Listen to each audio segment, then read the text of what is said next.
Assalamualaikum warahmatullahi wabarakatuh. Kami dari kelompok 5 ingin menyampaikan tentang kedatangan bangsa-bangsa Eropa ke Indonesia.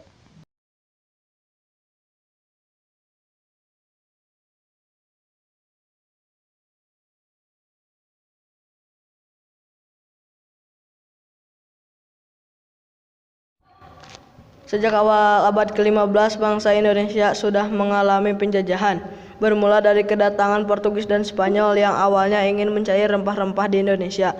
Namun keinginan tersebut berubah ingin menguasai sumber daya alam Indonesia. Kedua bangsa tersebut juga telah melakukan perjanjian Tordesillas yang isinya membagi dunia menjadi dua bagian.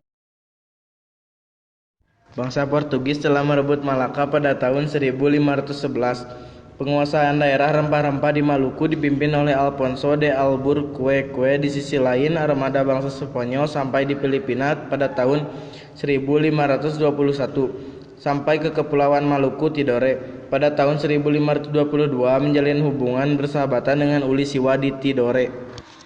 Pada saat itu Spanyol dan Portugis membuat perjanjian Saragossa yang menetapkan garis anti-meridian. Garis tersebut berada di sebelah timur Kepulauan Maluku, tepatnya di sekitar Guam. Hal ini bertujuan agar tidak terjadi perselisihan. Berdasarkan perjanjian tersebut, Portugis menguasai wilayah timur sampai Irian, sedangkan Spanyol menguasai wilayah mulai dari Irian Filipina sampai ke timur. Hal ini membuat Indonesia sepenuhnya berada di tangan bangsa Portugis.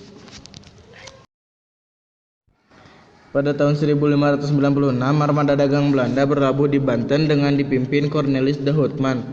Awalnya mereka datang hanya ingin mencari rempah-rempah, namun karena buruknya kepemimpinan Cornelis de Houtman menyebabkan dia kehilangan satu perahu dan banyak awaknya. Hal ini berakibat mulai kedatangan pasukan POC di Ambon pada tanggal 23 Februari 1605 dengan tujuan untuk menguasai rempah-rempah di Maluku. Disinilah Belanda mulai menjajah bangsa Indonesia dengan taktik memecah belah. Kondisi Indonesia semakin buruk karena adanya kebijakan yang diterapkan VOC, diantaranya pemberlakuan sistem tanam paksa dan politik etis oleh Van den Bosch dan Van Deventer. Hal ini membuat rakyat Indonesia semakin menderita.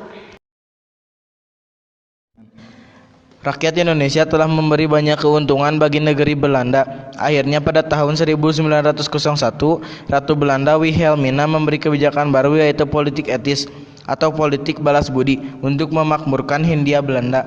Politik etis ini dikemukakan oleh Mr. Konrad Theodor van Deventer. Ia mendesak pemerintah Belanda untuk meningkatkan kehidupan wilayah jajahan. 1. Latar belakang kedatangan bangsa Eropa. A. Indonesia adalah wilayah penghasil rempah-rempah. Sejak dahulu bumi Indonesia dikenal sebagai penghasil rempah-rempah seperti cengkih, lada, dan pala. Komoditas tersebut ternyata sangat dibutuhkan bangsa-bangsa barat. Rempah-rempah ini menjadi komoditas perdagangan yang sangat laris di Eropa. Rempah-rempah ini sangat diperlukan untuk bumbu masak dan bahan minum yang dapat menghangatkan badan. Hal ini sangat cocok untuk orang-orang Eropa yang memang tinggal di daerah dingin. Tidak heran bila mereka sangat menginginkan komoditas dari Indonesia tersebut. 2. Kedatangan bangsa barat di Indonesia. A. Spanyol. Orang Spanyol yang dianggap sebagai pelopor dalam pelayaran dan penjajahan samudra untuk menemukan dunia baru adalah Christopher Columbus pada tahun 1492. Ia berhasil menemukan wilayah baru yang kemudian diberi benua Amerika. Setelah berhasil menemukan wilayah baru tersebut, rombongan Columbus kembali ke Spanyol untuk melapor kepada Ratu Isabella. Keberhasilan Columbus dalam menemukan dunia baru mendorong para pelaut lain untuk melanjutkan penjelajahan ke Samudra Timur untuk menemukan daerah penghasil rempah-rempah. B. Bangsa Portugis. Berita keberhasilan pelayaran Columbus dengan menemukan daerah baru membuat Raja Portugis yang sekarang Portugal, Manuel I, penasaran. Ia segera mengutus Vasco da Gama untuk melakukan ekspedisi menjelajahi Samudra. C. Bangsa Inggris. Memasuki ke abad 16 di Eropa muncul gerakan reformasi dalam tubuh gereja, sehingga muncul agama Protestan. Gerakan reformasi yang awalnya berkembang di Jerman terjadi juga di Inggris.